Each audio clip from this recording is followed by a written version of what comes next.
Music by Rishi Raj RRT। केतनो खियाई ठूस ठूस के भैंसी हमार नाम मोटाई रे, भैंसी हमार नाम मोटाई रे। केतनो खियाई ठूस ठूस के भैंसी हमार नाम मोटाई रे, भैंसी हमार नाम मोटाई रे। 6 किलो दूध कर 3 किलो पानी, कैसे दूधरिया बोलाई रे। केतनो खियाई ठूस ठूस के भैंसी हमार नाम मोटाई रे, भैंसी हमार नाम मोटाई रे।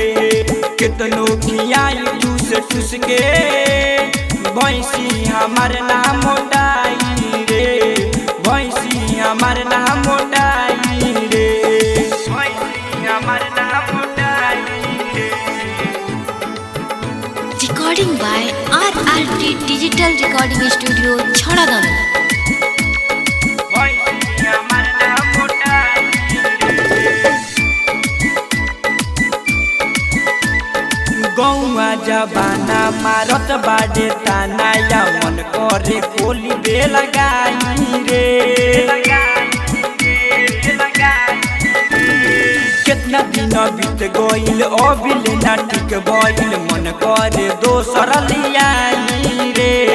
होत बड़ी दासा पूरी नहीं आसा, मन करे खोली बे लगाई रे।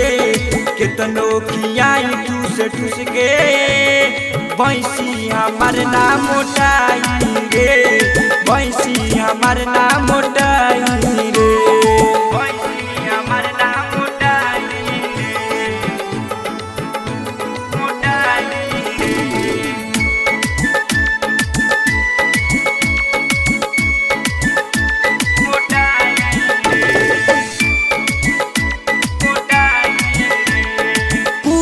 कॉमेडी रोजी रोटी खेदिया भइल बाडे उ बहुत परेशान। पुलिस कॉमेडी रोजी रोटी खेदिया भइल बाडे उ बहुत परेशान। पर दुमन में हता दुख ना बुझेले, कैसे के उनके समझाई रे।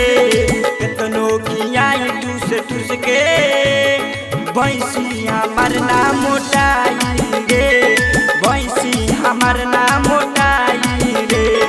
6 किलो दूध कर 3 किलो पानी, कैसे दूधरिया बोलाई रे।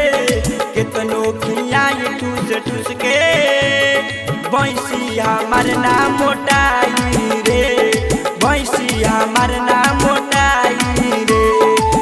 RRT digital recording studio छड़ादन।